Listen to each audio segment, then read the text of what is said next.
Hello guys, welcome to GLM TV. For today's video, tuturuan ko kayo kung paano malalaman kung meron na kayong e-registration account sa POEA o DMW. So, sasagutin natin yung tanong nung isa dun sa mga nag-comment dun sa ating video tutorial kung paano mag-register online sa POEA o DMW, yung tinatawag nilang e-reg. So, yung tanong galing kay Sir Dodgy TV. So, sabi niya, Sir, paano kung meron na po akong OFW records? Kasi dati na po akong nag-abroad pero di pa ako nakapag-register through e-registration.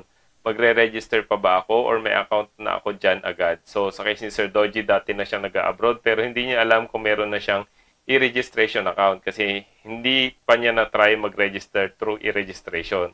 Dito sa ating tutorial, malalaman niyo kung anong dapat gawin kung hindi niyo alam kung meron na kayong e-registration account. So, nangyayari yung ganitong case, halimbawa, nag-apply kayo ng trabaho abroad, dumaan kayo sa agency. So, yung agency na ang nagpa-process ng inyong mga papers, pati na yung inyong e-registration. At dahil sila yung nag-register sa inyo, hindi nyo alam kung ano yung inyong e-registration account, kung ano yung inyong login at password. So, kung katulad kayo ni Sir Dodgy, na may ganitong katanungan, panoorin nyo lang itong buong video para malaman nyo kung anong dapat gawin, kung paano malalaman kung meron na kayong e-registration account sa POEA o DMW. So, wag na natin patagalin. Umpisan na natin. Okay guys, nandito na tayo sa PC. Ngayon, open natin yung ating browser. Dito sa address bar, lagay natin dmw.gov.ph.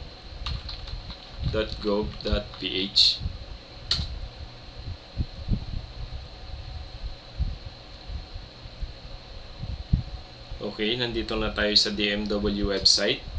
Click natin tong online services. Okay. Dahil gusto nating malaman kung meron na tayong account sa POEA, click natin tong e-registration. Then click natin tong let's go. So una natin gagawin, alamin muna natin kung meron na tayong e-reg account. So dito sa baba, click natin tong account recovery. Then, lagay natin forgot email. So, hindi natin kasi alam kung meron na tayong e-reg. Kaya forgot natin tong email. Then, lagay natin yung ating first name, middle name, at saka yung last name.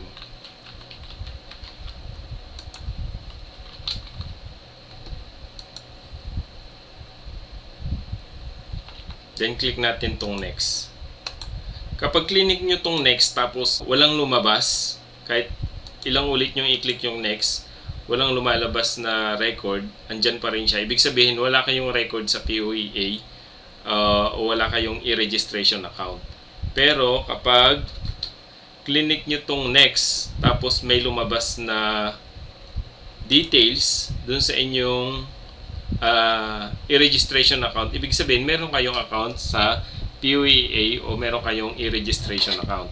So, ito, meron na akong e-registration account. So, lumabas dito your account details, yung inyong pangalan, tapos yung email address. Pero yung email address, hindi siya buo. So, parang clue lang ito kung ano yung ginamit nyong email address dun sa inyong e-registration account.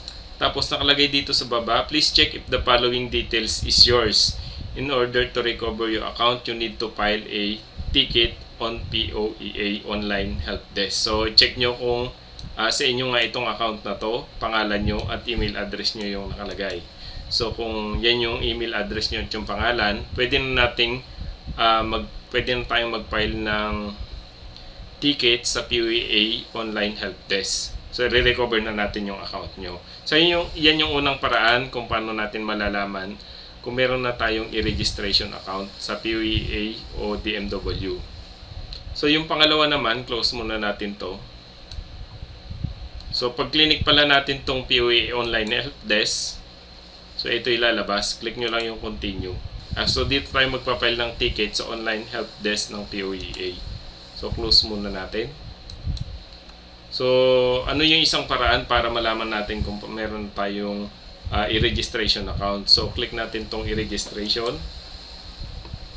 Then, click natin tong let's go.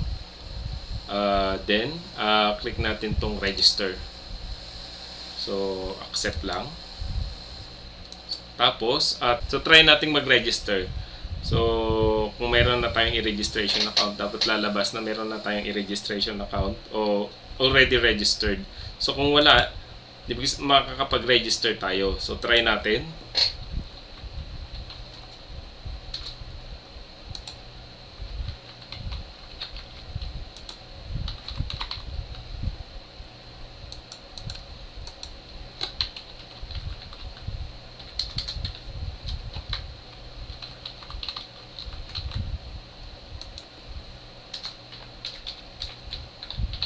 Then, click natin. Pag nalagay na natin yung details, i-double check lang natin. Dapat nakalagay dito, dapat yung inyong details dito ay the same dun sa nakalagay dun sa inyong passport. So, meron tayong tutorial kung paano mag-register sa PUA o DMW. Check nyo na lang. Parang ganun din to. So, click na natin tong register. So, are you sure you want to create a registration account with the details below? So, double check nyo lang. Okay, then click yes.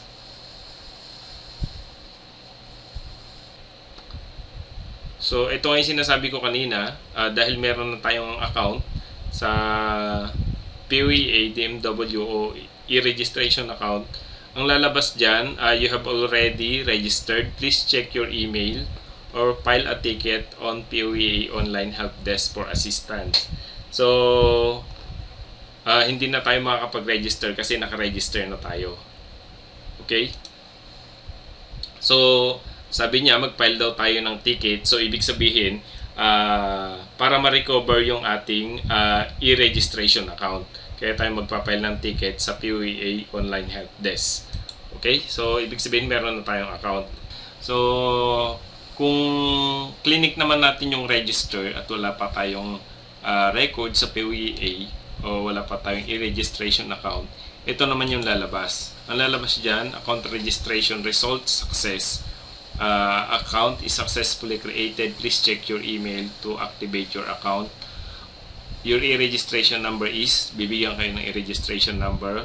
Please copy and keep your e-registration number. So ito yung lalabas kung walang magmamatch na record dun sa inilagay nyong details dun sa pagre-register dun sa e-registration. So, account creation result success. So, ibig sabihin wala kayong record sa PUA na kayo ay naka-register na.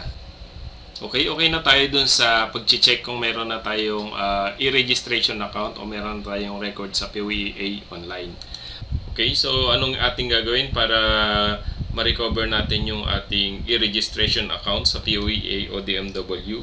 Ang gawin lang natin, punta tayo sa dmw.gov.ph, then click natin tong online services, tapos sa e-registration tayo, click natin tong e-registration.